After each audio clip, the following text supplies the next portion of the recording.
Hello everyone, this is my second video. मैं इसमें एफएमएसएम की स्ट्रेटजी शेयर करूंगा, कैसे मेरे 67 मार्क्स आए थे और कैसे एग्जामिशन स्कोर कर सकते हैं, क्या क्या पॉइंट्स हमको जो ध्यान रखने हैं। तो मैंने वापस से पीपीटी बनाई थी। पीपीटी वाला अप्रोच मेरे को अच्छा लगता है क्योंकि इसमें सिर्फ आप सुन नहीं रहे होते हो, देख भी रहे होते हो, तो फिर दिमाग में बैठ जाती हैं चीज़ें। तो ये टॉपिक्स हैं जो मैं पीपीटी में वीडियो में कवर करूँगा। सबसे पहले तो मेरे 67 मार्क्स आए थे। मैं बताऊँगा कि 65 प्लस या फिर 60 प्लस एग्जामिशन की स्ट्रेटजी क्या है, वही मैं इस वीडियो में डिस्कस करने वाला हूँ। तो ये मेरे मार्क्स थे। मैं मेरी कॉपी एज़ यूजुअल टेलीग्राम पे डाल दूंगा, वहाँ से देख सकते हैं। मेरे एमसीक्यूज़ बहुत ज़्यादा इंपॉर्टेंट होते हैं, तो उसके अकॉर्डिंग मैं एक वीडियो बना सकता हूँ। अगर स्पेसिफिक वीडियो चाहिए हो एमसीक्यूज़ पे कि एमसीक्यूज़ का अप्रोच क्या होना चाहिए, तो बताना मेरे को कमेंट वगैरह में, मैं बना दूंगा। और ये मेरी कॉपी है, इसमें आप पूरे मार्क्स देख सकते हैं। मेरी राइटिंग तो मैंने पहले भी बताया था, बहुत ज़्यादा अच्छी है। तो राइटिंग का कुछ नहीं है, पर कंटेंट देख सकते हैं। आपकी जनवरी 25 का पेपर है ये। क्वेश्चन पेपर उठाना और आंसर शीट उठाना, सेक्ट वो एच जो देता है आंसर शीट, वो उठाना और यहाँ से देखना कि मैंने क्या करा, कहाँ मेरे मार्क्स कट रहे, कहाँ नहीं कटे। अब ये यूज़लेस नहीं है, इसको आप कंपेयर कर सकते हो ताकि एक बार आइडिया लग जाए कि आईसीआई क्या राइटिंग डिमांड करता है। तो ठीक ठाक मार्क्स थे मेरे उस हिसाब से। और नीचे एसएम का भी जुड़ा हुआ है, एफएम के नीचे ही पूरी यहाँ पे कॉपी है, तो ये कॉपी तो आपको मिल जाएगी। उसके बाद स्ट्रेटजी इन एफएम एफएम, ये तो बेसिक है कि सबसे पहले तो ऑब्वियसली चैप्टर फिनिश करना होता है हमें, और फिर चैप्टर खत्म करते ही, मैंने पहले कॉस्टिंग वाली वीडियो में भी बोला था, मॉड्यूल क्वेश्चन सबसे पहले, और फिर मॉड्यूल क्वेश्चन हो जाने के बाद, चैप्टर हो जाने के बाद रिवीजन करते टाइम आरटीपी पीवाईक्यू सबसे पहले रिवीजन। जब भी रिवीजन कर रहे हो, चाहे सिलेबस खत्म होने से पहले कर रहे हो, चाहे रिवीजन सिलेबस खत्म होने के बाद कर रहे हो, RTPs PYQs hand to hand खत्म कर देनी चाहिए। आरटीपीस पीवाईक्यूज कितने भी करो कम ही रहते हैं। जितने करोगे उतने आपके सीधे सीधे मार्क्स बढ़ते रहेंगे। जितना आपको टाइम मिले, जितने आप ज़्यादा निपटा सकते हो, सारे कर लेने चाहिए। उसके बाद ये नीचे आती है क्वेश्चन मैपिंग स्ट्रेटजी। तो क्वेश्चन मैपिंग स्ट्रेटजी ये है कि बेसिकली आप अपने क्वेश्चंस जो आप कर रहे हो, मॉड्यूल के हों चाहे पीवाई के आरटीपी के हों, जो इंपॉर्टेंट क्वेश्चन है उसको आप एक जगह लिख रहे हो। एक जगह लिखने का तरीका मैं भी बताऊंगा। तो यहाँ पे मैं इस स्लाइड को समझाता हूँ, उसके साथ मैं आपको मेरी दिखाता हूँ, मैंने जो क्वेश्चन मैप करता हूँ मैं। बट ऐसा है कि आप इससे ना आइडिया ले सकते हो, लेकिन आपको अपनी शीट खुद बनानी होगी, क्योंकि कुछ क्वेश्चन ऐसा हो सकता है जो मेरे लिए इंपॉर्टेंट हो, आपके लिए इंपॉर्टेंट नहीं हो, आपको वो चीज़ बहुत अच्छे से आती हो। और कुछ ऐसा हो सकता है क्वेश्चन की मेरे को बहुत आराम से आती है, इसलिए मैंने यहाँ पे इन्वॉल्व नहीं करे, और आप अपनी शीट में लिखना चाहते हो क्योंकि वो आप रिवीजन करना चाहते हो। तो ये मेरी कुछ टाइप था। तो खुद का बनाना तो बेस्ट है, उसका तो कोई तोड़ ही नहीं है। ये मैंने चैप्टर वाइज रहते थे मेरे, है ना। फर्स्ट चैप्टर और सेकंड चैप्टर तो ऑब्वियसली फर्स्ट में तो कुछ होता नहीं, और सेकंड तो अपना एफएम में वो है थ्योरी पूरा, उसमें इतना इंपॉर्टेंस देना नहीं है। तो यहाँ पे क्वेश्चन है, मैंने 2 भी स्किप्ड इसलिए करा है क्योंकि मैंने कॉस्टिंग में देखा होगा आपने, कॉस्टिंग में नहीं थी, कॉस्टिंग मैंने वही डाले थे जो करने थे, लेकिन इसमें मैंने स्पेसिफिकली करे थे क्योंकि बस ऐसे ही मैंने सोचा था। और ज़्यादा स्पेसिफिक बनेगी तो अच्छा है, क्योंकि मेरे को आदत तो हो ही गई थी। लास्ट पेपर है, एकदम लास्ट पेपर है, 6th पेपर, तो उससे पहले मैंने सबके बनाए हैं, तो मेरे को अच्छी खासी आदत हो गई थी, तो मैंने इसकी बनाई थी। यहाँ पे मैंने हर क्वेश्चन के आगे पॉइंट लिखा था कि कौन सा इंपॉर्टेंट है, कौन सा नहीं है, और उसमें क्या इंपॉर्टेंट है, पॉइंट में क्या नहीं है। तो ये तो उसके हो गए बुक के क्वेश्चंस के, मॉड्यूल के। फिर यहाँ पे नीचे आके ये आ गया आरटीपी पीवाईक्यू के। मेरे पास कंपाइलेशन थी, आरटीपी एमटीपी लिखा है, पीवाईक्यू और आरटीपी की कंपाइलेशन थी बेसिकली। तो उसमें से सारे मैंने क्वेश्चंस करता था। 9 चैप्टर भी आप देखना, सारे मैंने बहुत सारे क्वेश्चन करे थे। 9 चैप्टर बहुत तगड़ा है, लेकिन उसमें मैंने देखना थोड़े ही क्वेश्चन करे थे।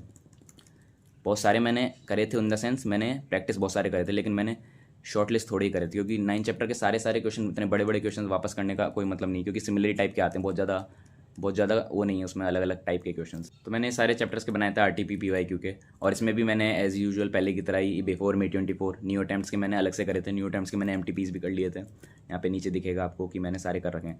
तो ये मैंने मई की, सितंबर की और जनवरी की, तीनों के कर लिए थे सब कुछ। नीचे मैंने मेरे लिए पॉइंट लिखे हैं। इसमें ना मैंने इसको भी बहुत ज़्यादा डिटेल में बना रखा था, लेकिन मैंने एक बार सब क्वेश्चंस कर लिए थे ना, तो मैंने यहाँ पे लिख दिया था कि एक बार ही देखने हैं और उसको फिर करने की जरूरत नहीं है, क्योंकि जो जो करने थे ना वो मैंने यहाँ पे मार्क कर दिए थे इनके साथ ही। यहाँ पे आपको क्वेश्चन में कईयों में दिखेगा कि कौन सा ये लिखा है, जैसे कि एग्जैक्ट PP7, मतलब ये प्रैक्टिकल प्रॉब्लम 7 के जैसा है क्वेश्चन। 23 जो मेरी कंपाइलेशन का था, जो मेरे पास कंपाइलेशन पड़ी थी, ऐसे ही सारे मैंने क्वेश्चन का रखा था। तो मैप करना बहुत इंपॉर्टेंट है, ये मैंने दिखाया मेरा मैपिंग कैसा है। अब उसके ऊपर डिटेल में मैं थोड़ा समझाने की कोशिश करता हूँ कि why use this strategy to avoid random preparation. ये सब पॉइंट्स बहुत बेसिक है, आप पढ़ के भी समझ जाओगे, लेकिन फिर भी मैं बताना चाहता हूँ कि क्वेश्चन रिपीटेशन और वही क्वेश्चन को मेंटेन करते चलना, कि कौन सा क्वेश्चन इंपॉर्टेंट है कौन सा नहीं है, ये बहुत ज़्यादा इंपॉर्टेंट है। क्योंकि कब आप क्वेश्चनों में खो जाओगे, आपको पता ही नहीं चलेगा कि कौन सा इंपॉर्टेंट है कौन सा नहीं है, और प्रैक्टिकली मुझे कौन सा क्वेश्चन लिखना चाहिए और कौन सा क्वेश्चन मुझे छोड़ देना चाहिए, या फिर सिर्फ ऑडिट कर लेना चाहिए ऊपर ऊपर से। तो ऑब्वियसली इंपॉर्टेंट बहुत है ये। फिर what to map question which are of more importance for you. यहाँ पे फॉर यू ध्यान देना, मैंने बोला ना अभी, जो क्वेश्चन आपके लिए इंपॉर्टेंट है वो आप अपने लिए एक्सेल बनाओगे या फिर नोट को बुक बनाओगे, कहीं भी बनाओगे, पर एक क्वेश्चन मैपिंग आपके पास होनी चाहिए कि मैंने इस सब्जेक्ट में, इस टॉपिक के, इस चैप्टर के ये क्वेश्चन मुझे करने हैं, ये मैंने कर लिए, ये मेरे को इतने हार्ड लगे, ये मेरे को उतने हार्ड लगे, ये मैं स्किप करूँगा अगले रिवीजन में, और ये क्वेश्चन मैं अगले रिवीजन में पढ़ूंगा। और ये क्वेश्चंस जो बहुत ही ज़्यादा इंपॉर्टेंट है, मुझे लगता है कि ये तो मेरे को हर बार देखने चाहिए, वो मैं एग्जाम से एक दिन पहले पढ़ के जाऊँगा। सब एक जगह लिखा हुआ ना होना चाहिए। फिर ट्रिकी कॉम्प्लेक्स एडजस्टमेंट जिन क्वेश्चन में जो क्वेश्चन सर दर्द हैं, उनको थोड़ा एक बार लिखा रहना चाहिए उनके सामने कि वो कैसा है। उसको अगले रिवीजन करने से पहले आपको उसके नेचर पता होना चाहिए, क्योंकि बहुत नए नए क्वेश्चंस एक बार तो आते नहीं है। अब जैसे MTP आ गई, उसके बाद आपके पास कुछ नया कंटेंट नहीं आएगा, तो उसी में से आपको देखना है। तो ये आप एक बार ही लिख के रख लोगे ना, तो ये आपको पेपर तक काम आएगा। हाउ टू मैप में मैंने बेसिकली वही लिख दिया जो मैंने बना रखा है कि आप कॉलम पे चैप्टर लिखो, चाहे रो में चैप्टर लिखो, आपको जैसे अच्छा लगे, लेकिन बनाना बहुत इंपॉर्टेंट है।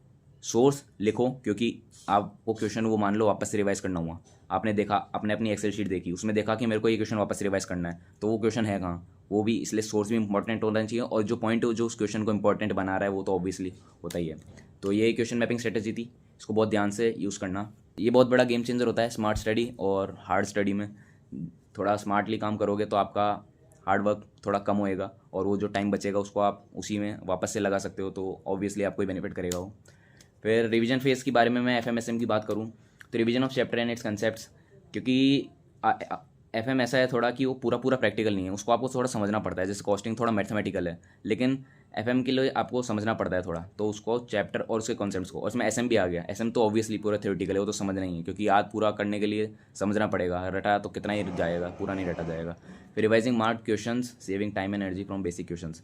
ये मैंने रिवाइजिंग मार्क क्वेश्चन, वही क्वेश्चन मैप जो आपने कर रखे हैं, आपको जो फर्दर रिवीजन में जो क्वेश्चंस पढ़ने हैं, सिर्फ वही रिवाइज करने की जरूरत है। उसके अलावा बहुत सारे क्वेश्चन करने की जरूरत नहीं है। SM में ये देखो थ्योरी में भी काम आ सकता है ये, लेकिन थ्योरी में क्या होता है कि आप जब चैप्टर रिवाइज करते हो ना, उसी में आप पूरा निकाल लेते हो वो, कि मैंने कौन कौन से टॉपिक्स करना है और उस पर किस किस पे क्वेश्चन आता है। तो उसका कुछ स्पेसिफिक बहुत ज़्यादा बनाने की जरूरत नहीं है, लेकिन प्रैक्टिकल सब्जेक्ट में तो हर किसी में बनाना चाहिए, बहुत इंपॉर्टेंट होता है। Updating question mapping for further revision और एग्जाम डे प्रिपरेशन, वही मैंने बताया, जैसे जैसे आप रिवीजन करते रहो अपने वो एक्सेल को अपडेट करते रहो। जैसे मैंने बताया था ना कि मैंने यहाँ पर पहले डिटेल में बना रखा था ये वाला न्यू RTP FMSM का और इसका, है ना, सबका जो न्यू कंटेंट है उनका सबका बना रखा था मैंने। लेकिन फिर मैंने कर दिया कि ये सारे क्वेश्चन खत्म हो गए, तो अब मेरे को देखने की जरूरत नहीं है, इसलिए उसको अपडेट भी करते रहो, ताकि आपका अगले रिवीजन में और टाइम बचे। ऐसे हर टाइम बचता रहेगा ना, तो आप और सब्जेक्ट्स भी पढ़ ज़्यादा पाओगे, और यही सब्जेक्ट या फिर ज़्यादा पढ़ पाओगे। फिर FMSM की पर्टिकुलरली बात करूँ तो पहले FM की बताता हूँ। प्रैक्टिकल, मेरे को प्रैक्टिकल ज़्यादा पसंद है, थियोरेटिकल मेरे से भी मेरे को थोड़ा हार्ड जाता है। Focus on concept clarity plus question practice तो ऑब्वियस ही चीज़ है। FM जैसे प्रैक्टिकल सब्जेक्ट में प्रैक्टिकल सब्जेक्ट कोई सा भी हो, क्वेश्चन प्रैक्टिस तो आप जितनी करो उतनी कमी रहती है। मैंने बताया ना, जितनी RTP और PYQ अपने हाथ के नीचे से निकाल सको उतने निकालो। कभी ऐसा नहीं लगना चाहिए कि अब मैंने इतने सारे कर लिए, अब तो क्या करूँ, अब क्या ज़रूरत पड़ी है और करने की। अगर टाइम है, कुछ करने को नहीं है, तो बिल्कुल कर लेने चाहिए सारे। फिर question practice, concept clarity, maintain on question mapping, ये तो मैंने बता ही दिया, इसकी इंपॉर्टेंस बहुत ज़्यादा है। सेन रहोगे और जितना मेंटेन रहोगे उतना ही बेहतर है, उतना ही आपके ज़्यादा चांसेस है CA क्लियर करने के। देखो क्या है ना, आप इतने बड़े बड़े चैप्टर्स होते हैं, उसको आप जितना स्मॉलर पार्ट्स में ब्रेक डाउन कर पाओगे, जितना आप उसको क्रिस्प और शॉर्ट कर पाओगे, उतना आप मेमोराइज अच्छे से होगा, उतना ही ज़्यादा आपको समझ में अच्छे से आएगा, उतना ही जल्दी आपका रिवीजन होएगा। तो शॉर्ट नोट्स बनाने भी ज़रूरी है मेरे ख्याल से। तो मैं तो हर सब्जेक्ट के पहले नोट्स बनाता था जब लेक्चर देखता था उसके साथ, फिर जब खुद से रिवीजन करता था ना, जब उसके शॉर्ट नोट्स बनाता था। शॉर्ट नोट्स मतलब जो उस क्वेश्चन में ऐसे ऐसे पॉइंट्स हैं जो थोड़े क्रिटिकल है, एकदम से क्लिक नहीं होते, या फिर क्वेश्चन में ऐसे पॉइंट्स हैं जो मेरे को याद नहीं हो रहे जल्दी से। जैसे कोई बड़ा सा फॉर्मूला है, वो मेरे को लिखना है उसमें, वो याद नहीं हो रहे, या फिर सारे चैप्टर के सारे फॉर्मूले लिख दिए। जैसे मैंने रेशियो एनालिसिस के बहुत सारे फॉर्मूले लिखे हैं, ऑलमोस्ट सारे लिखे हैं, पर मैंने वही फॉर्मूले लिखे हैं जो एक्चुअली पेपर में आते हैं। ऐसा नहीं, क्योंकि उसमें बहुत सारे ऐसे वैसे फॉर्मूले भी हैं जो बिल्कुल फालतू हैं, वो मैंने स्किप कर दिए मेरे शॉर्ट नोट्स में से। क्योंकि मैं जब रिवीजन करता था तो पूरे अपने बड़े वाले नोट्स रेयरली उठाता था, मैं अपने शॉर्ट नोट्स ही ज़्यादा उठाता था। तो शॉर्ट नोट्स का भी मैं आपको PDF शेयर कर दूंगा, देखना, बहुत बढ़िया नोट्स बनाता हूँ मैं, मतलब मेरे लिए बढ़िया बनाता हूँ। आप अपने लिए खुद के लिए अच्छे नोट्स बना सकते हैं, तो वो मैं रेफरेंस के लिए मेरा PDF दे दूंगा आपको मेरे शॉर्ट नोट्स का, जैसे मैंने कॉस्टिंग में दिया था, टेलीग्राम चैनल पे मिल जाएगा वो भी। Timely finish is important to try to solve question of every kind with hand to get comfortable with question and chapter 2। ये मैंने बताया कि जितने क्वेश्चन हाथ के नीचे से निकाल सको उतना बढ़िया है, उतनी ज़्यादा प्रैक्टिस होएगी और उतना टाइमली पेपर खत्म। तो क्वेश्चन टाइम से खत्म करना वो जब ही होएगा जब आपकी प्रैक्टिस होएगी बार बार क्वेश्चन लिखने की। फिर SM की बात करते हैं। SM आप रट के कितना रट लोगे, आप कितने सब्जेक्ट रट लोगे और SM में कितना रट लोगे, आपको समझना ही पड़ेगा। और SM तो मेरे ख्याल से ईजी है, मतलब ईजी भी नहीं, बट हाँ मतलब समझने में तो ईजी है। ऐसे याद करने में तो मैं नहीं कहूँगा कि ईजी है, जैसे थ्योरी बाकी होती है वैसे ही थ्योरी ये भी याद तो करनी पड़ती है अपने को, कहीं ना कहीं याद करना ही पड़ता है, लेकिन जितना आप समझोगे उतना आपके लिए याद करना ईजी होगा। फिर break chapter into smaller sections, जैसे कि FM में ये तो मतलब पढ़ाई का यूनिवर्सल फॉर्मूला है, लेकिन थ्योरी में ये और भी ज़्यादा क्रिटिकल होता है, क्योंकि इतने बड़े बड़े थ्योरेटिकल कंसेप्ट दिखते हैं, उनको छोटा छोटा करके पढ़ते हैं ना, तो फिर भी याद हो जाते हैं। हर पार्ट में से थोड़ा थोड़ा याद हो जाता है, ऐसे ही करके पूरा आंसर निकल जाता है। मतलब जो हम आंसर लिखते हैं उसमें थोड़ा थोड़ा करके वो पूरा आंसर उस टॉपिक का ख़त्म हो जाता है। Try to make short notes of all chapter, बहुत इंपॉर्टेंट है। थ्योरी में भी आप शॉर्ट नोट्स बनाओगे जितना ज़्यादा, उतना आपको मेमोराइज़ होगा। मेरे तो शॉर्ट नोट्स भी सिमिलर रहते थे बड़े नोट्स के जैसे, मतलब जैसे मैंने बड़े नोट्स बनाए थे ना, वैसे ही उसके सिमिलर मेरे शॉर्ट नोट्स रहते थे। क्योंकि थ्योरी में कुछ ऐसा लगता ही नहीं कि यार ये छोड़ देते हैं या फिर ये याद है और बार बार याद करने की जरूरत नहीं है। थ्योरी बार बार याद करना ही पड़ता है सब कुछ। तो मेरे शॉर्ट नोट्स भी वैसे रहते थे। इसकी भी मैं पीडीएफ देखता हूँ, अगर मेरे को मिल जाए तो। एसएम के मेरे को नोट्स मिले नहीं अभी तक, अगर मिल जाएंगे तो मैं टेलीग्राम पर डाल दूँगा। फिर practice writing answer and immediately checking with ICS suggested answer. Theory में ये बहुत ज़्यादा जरूरी है, क्योंकि देखो एफएम या कोई भी प्रैक्टिकल सब्जेक्ट में तो आप ऑब्वियसली चेक करोगे कि मेरा आंसर सही आया है क्या। थ्योरी में इसलिए ज़रूरी है कि आप जो कॉन्सेप्ट का आंसर लिख रहे हो वो आईसीआई की लैंग्वेज के मैच कर रहा है क्या, मतलब थोड़ा बहुत तो मैच करना चाहिए, जैसे कीवर्ड्स वगैरह मैच करने चाहिए, क्योंकि जब भी आईसीआई ज़्यादा मार्क्स आराम से देता है। तो ये था। अब नेक्स्ट है की takeaways. Track everything. Question आप जितना ज़्यादा ट्रैक करोगे, क्वेश्चन, सब्जेक्ट्स, चैप्टर्स जितना ज़्यादा ट्रैक करोगे, उतना आप मेंटेन रहोगे, उतना आप सेन रहोगे, उतना आपको लगेगा कि हाँ मेरे को सब समझ में आ रहा है, मेरे सब कुछ काबू में है। जैसे ही आप भूल गए कि उसमें मैंने कितना हो गया, उसमें कितना हो गया, आप कैलकुलेट ही करते बैठ जाओगे, पूरा पूरा फिर पढ़ोगे कब। तो स्मार्ट स्टडी मेरे ख्याल से तो यही है, क्योंकि सीए में चैप्टर मतलब सिलेबस बहुत ज़्यादा टफ नहीं है, ऐसा नहीं कि बहुत ही कॉम्प्लेक्स, को समझ ही नहीं आ रहा, समझ में आ जाता है। मेन बात है उसको रिटेन करने की। इतना बड़ा सिलेबस है, पहले ग्रुप में तो इतने बड़े बड़े बड़े सब्जेक्ट हैं, सेकंड में थोड़े छोटे हैं, लेकिन फिर भी सब्जेक्ट बड़े ही हैं ऐसे थोड़े, मतलब ग्रुप 1 के कंपटीशन में छोटे हैं, वैसे छोटे सब्जेक्ट नहीं है। तो जितना आप ज़्यादा ट्रैक करोगे अपने सामान को, अपने पढ़ाई को, अपने क्वेश्चंस को, अपने चैप्टर्स को, उतना आपके लिए बेनिफिशियल रहेगा। Rate question smartly. मैंने बताया ना, क्वेश्चन मैपिंग बहुत ध्यान से करना। मतलब ऐसा नहीं है कि मेरे को थोड़ा भी इंपॉर्टेंट लग रहा है तो मैं सोच रहा हूँ कि बहुत देर तक सोच ही रहा हूँ कि खत्म, उसको लिखूँ कि नहीं लिखूँ, वापस पढ़ूँ नहीं पढ़ूँ। अगर थोड़ा भी डाउट है तो लिख लो, अगले रिवीजन में उसको काट देना, क्योंकि मैंने बताया ना उसको हैंड टू हैंड अपडेट करते चलना। Consistency is perfection. ये तो ऑब्वियस ही चीज़ है, आप जितना ज़्यादा कंसिस्टेंट रहोगे पढ़ाई को लेकर। ऐसा नहीं होना चाहिए कि आपने एसएम नहीं पढ़ा, 1 से 2 हफ्ते तक मैंने एसएम नहीं पढ़ा, मेरा मन नहीं करता एसएम पढ़ने का, तो फिर उसके बाद आप पढ़ोगे तो आपको बहुत, पहली बात तो टाइम वेस्ट होगा, क्योंकि आप इतने लंबे समय बाद पढ़ोगे, और दूसरी बात उतनी अच्छी क्वालिटी की पढ़ाई नहीं आ पाएगी। तो कंसिस्टेंट तो रहना ही पड़ता है, स्पेशली थियोरेटिकल सब्जेक्ट्स में। मैं खुद थ्योरी पढ़ना बिल्कुल पसंद नहीं है, ऑडिट में मैं बहुत सफ़र किया हूँ बट पढ़ना तो पड़ता ही था, नहीं तो फिर पास नहीं हो पाते। फिर लास्ट पॉइंट है सबसे ज़्यादा इंपॉर्टेंट, टेस्ट के बिना तो आपको पेपर देना बिल्कुल बेवकूफ़ी है, क्योंकि एक बार आपको पता ही नहीं रहेगा कि मैं जब पेपर में जाऊँगा मेरे साथ कैसा क्या होगा, कैसे मेरे को स्पीड मेंटेन करके चलनी है, तो पेपर अच्छा नहीं जाएगा। ऑब्वियस ही बात है, आप कितना भी पढ़ लो, कितना भी 4 रिवीजन कर लो, 5 पूरे रिवीजन कर लो, लेकिन जब तक आप टेस्ट नहीं दे रहे ना, आप पेपर का एक्सपोजर नहीं ले रहे। तो ऐसा होता है कि अगर आप पेपर देने जाओगे ना तो वो आपके लिए टेस्ट बन जाएगा।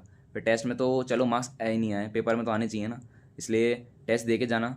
और मैं हमेशा वही प्रेफर करता हूँ कि मॉक टेस्ट आपके अटैम्प्ट के बेस्ट हैं। आप टेस्ट सीरीज़ खरीदो मत खरीदो, किसी से टेस्ट चेक करवाओ नहीं करवाओ, पर मॉक टेस्ट खुद दो और खुद चेक करो एक बार।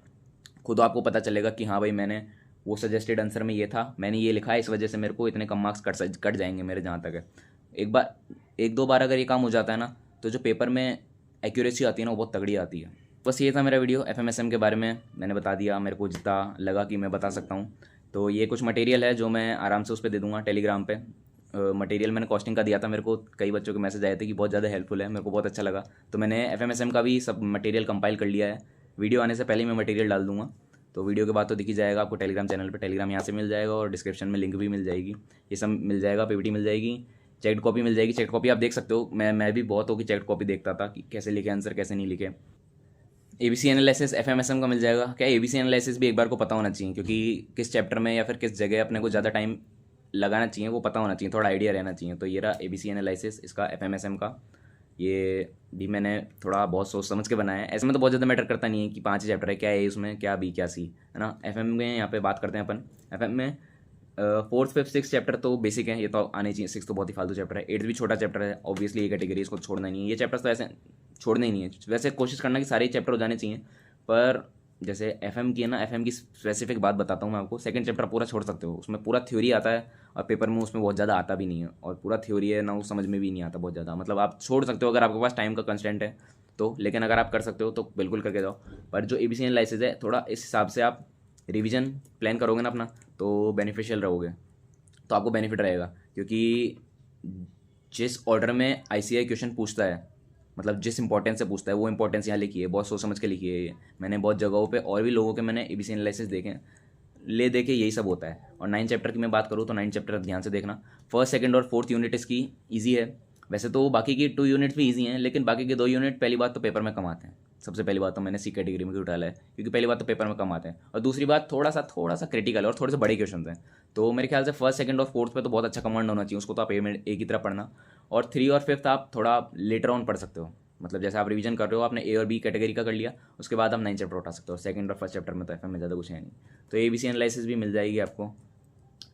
फिर क्वेश्चन मैपिंग एक्सेल शीट जो मैंने दिखाई थी बहुत इंपॉर्टेंट है, उसको मतलब एक बार आप देखना कि मैंने कैसे क्वेश्चन में इंपॉर्टेंट पॉइंट मार्क करें हैं, कि इसमें क्या मेरे को इंपॉर्टेंट लगा है।